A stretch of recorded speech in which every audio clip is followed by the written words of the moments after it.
आदाब। मोहसिन नकवी साहब की गज़ल आपकी समाअतों की नज़र। मरहले शौक़ के दुश्वार हुआ करते हैं, साए भी राह की दीवार हुआ करते हैं। वो जो सच बोलते रहने की कसम खाते हैं, वो अदालत में गुनाहगार हुआ करते हैं। सिर्फ हाथों को न देखो, कभी आंखें भी पढ़ो, कुछ सवाली बड़े खुददार हुआ करते हैं।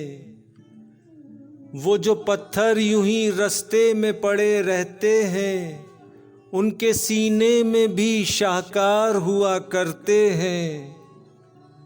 सुबह की पहली किरण जिनको रुला देती है, वो सितारों के अज़ादार हुआ करते हैं। जिनकी आँखों में सदा प्यास के सहरा चमके, दर हकीकत वही फनकार हुआ करते हैं। शर्म आती है कि दुश्मन किसे समझे मोहसिन, दुश्मनी के भी तो मेयार हुआ करते हैं।